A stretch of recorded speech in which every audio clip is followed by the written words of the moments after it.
1,500,000. Bon, j'ai pris, si j'allais faire rapidement. Et puis pendant la crise, là, au moment où tout le monde est découragé, un matin, on m'appelle, j'ai marché du 40 millions. Je suis tombé de nuit moi-même. Et j'apprends sur quelle base, on me dit que ce que j'ai envoyé, c'est ça que tout le personnel a apprécié. La manière de livrer, parce que les autres livraient en vrac, tous ceux qui travaillent avec eux. Or, moi, je mets d'abord, je fais la tenue professionnelle en sachet individuel. Ensuite, des cartons. Et sur les cartons, j'ai déjà facilité le travail des logisticiens, ceux qui vont faire le partage. Donc, quand ça arrive, les destinations dans la ville de l'intérieur, tout est déjà calé, ça y est dessus. Ils ont utilisé, ils ont dit, mais attends, on n'a jamais fait ça ici. Ils sont allés à une réunion, ils ont présenté, les gens se sont rendus compte que ça permet au service logistique d'être maintenant fluide dans son travail. Et c'est comme ça qu'on a décidé de m'appeler, moi-même à mon insu. Je suis parti, je ne m'en revenais pas. C'est-à-dire le petit plus que j'ai apporté en livrant, en sachet individuel, en emballage individuel, plus les cartons bien marqués avec les noms, tout dessus, destination déjà précisée, ça m'a valu ça. Donc pour vous dire que c'est des choses qu'il faut prendre en compte dans le travail. C'est important. Alors vous avez voulu parler? J'ai failli dire que peut-être qu'on devait ailleurs. On s'est dit, bon, on a pu gâter, on va essayer. Ça, c'est vrai aussi. Ouais. Alors, la motivation de l'authentique créateur d'entreprise n'est pas l'argent, mais la réussite. L'argent n'étant qu'une récompense. Quand on dit ça, ça étonne les gens. Un entrepreneur ne court pas derrière l'argent. Vous avez 20 millions en main. Mais si vous courez derrière l'argent, pourquoi vous ne gardez pas les 10 millions que vous allez investir? Vous voulez réussir dans une œuvre. Mais la réussite dans cette œuvre, au bout, la récompense, c'est l'argent. L'argent est toujours au bout. Donc, quand vous voulez créer une entreprise, c'est comment mettre en place le business. C'est pour ça qu'on dit de faire le business plan. Vous planifiez. Et vous regardez la structuration, la richesse se trouve sur les papiers devant vous. On vous envoie maintenant à concrétiser tout ça sur le terrain. Mais lorsque vous réussissez à concrétiser, vous conduisez à la fin, vous aurez toujours l'argent. Donc l'argent, c'est la récompense. C'est l'homme d'affaires sain qui n'est pas doublé de qualité d'entrepreneur qui court après l'argent. Parce qu'il est volatile.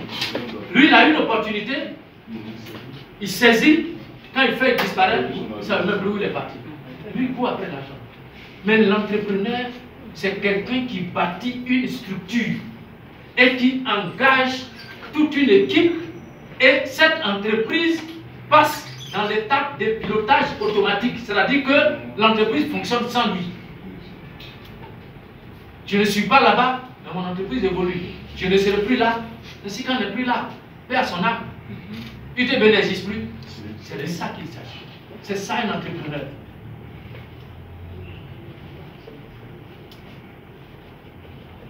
La caractéristique suivante, c'est l'adaptabilité. L'adaptabilité, ici, c'est la capacité à réagir rapidement à des changements des besoins du marché. Elle permet d'être attentif aux réalités sans lâcher son rêve. Alors, on a pris un exemple. On raconte l'histoire du créateur d'une boutique de luxe qui ne vendait que des pâtisseries françaises. Or, certains clients souhaitaient acheter aussi des muffins. Mesdames, c'est quoi les muffins? Des gâteaux. Des petits gâteaux, des fois il y a des raisins dedans, des petits trucs comme ça. Alors, le monsieur, voilà ce qu'il fait. Plutôt que de perdre ses clients-là, il enrichit sa gamme de produits pour répondre à leurs besoins. Alors, on a des gens qui font des boutiques actuellement. Ce sont nos frères mauritaniens. C'est très rare que vous allez rentrer dans un magasin de Mauritaniens, vous allez demander quelque chose et vous dit je ne vends pas. Mauritaniens n'utilisent pas cette expression. Il dit c'est fini.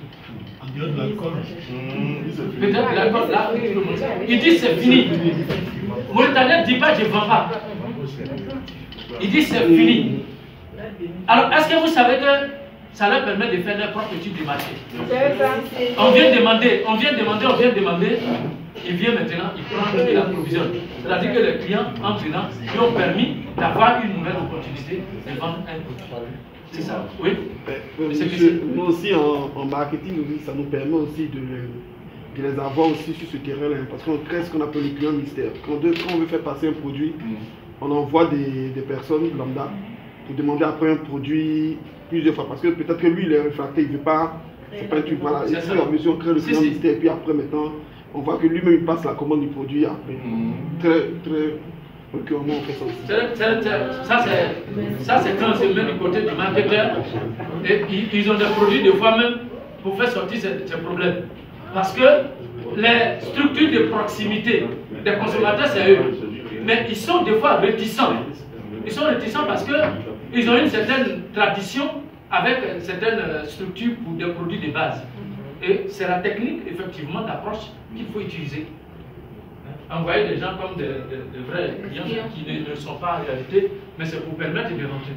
Alors, les Libanais ont aussi une autre technique. Eux, quand ils ont un produit qui ne marche plus, qu'est-ce qu'ils font? Ils prennent un nouveau...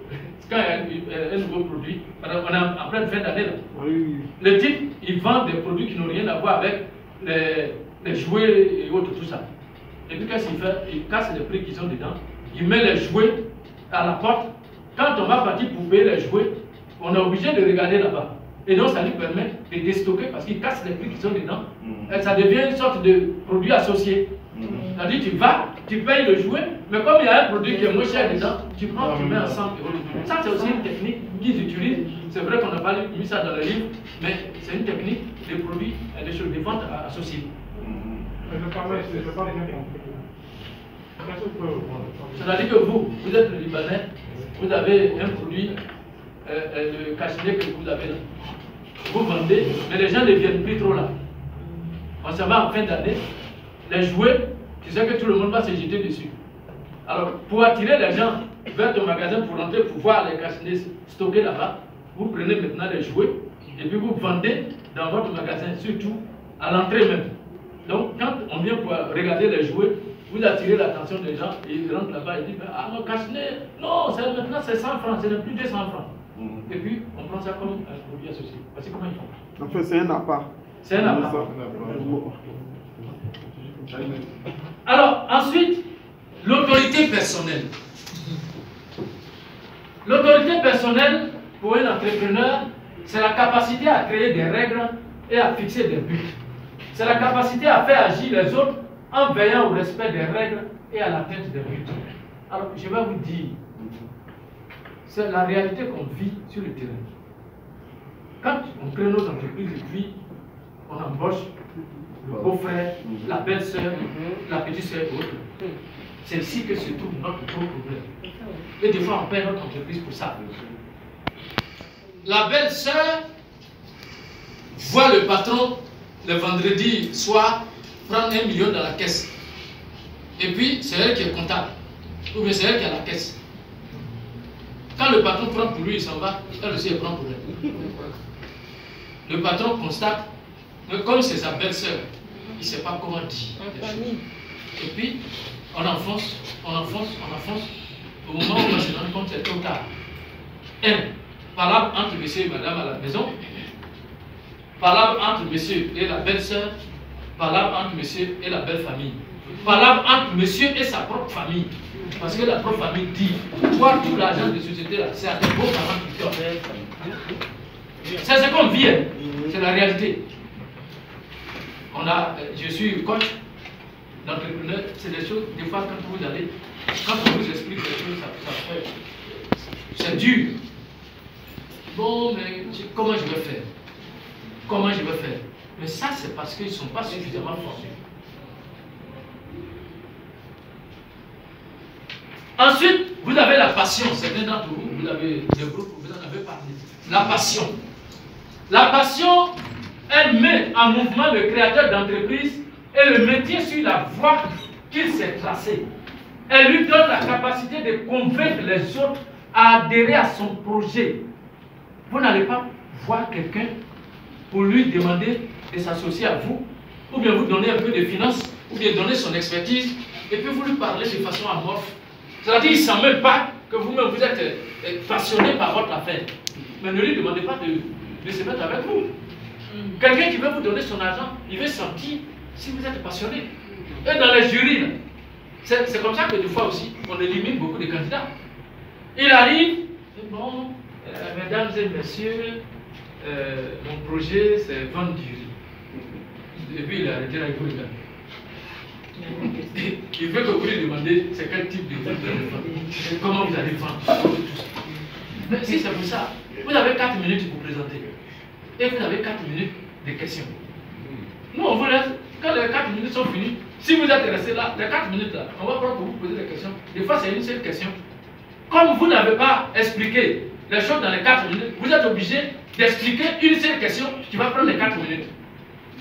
Et on vous élimine, puis c'est fini.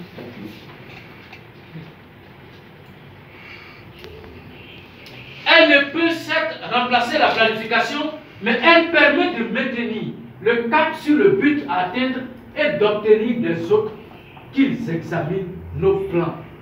Pour ceux qui sont chrétiens, vous avez vu la vieille dame avec le juge? Oui, oui. La vieille dame avec le juge. La vieille dame a harcelé le juge jusqu'à ce que... Voilà. Donc, les plans, vous avez fait, mais on vous demande, on veut voir votre passion. Votre passion. Quel que soit ce qui va arriver, soyez passionné par votre idée. Soyez passionné. Mettez vos états d'âme et autres, tout ça de côté. Non, mais il m'a mal parlé et autres. C'est pas grave. Qu'est-ce que vous recherchez? Quelle est la finalité de votre présence devant quelqu'un? Un bailleur de fonds. C'est votre argent pour réaliser votre projet. Mais soyez passionné. Passionné.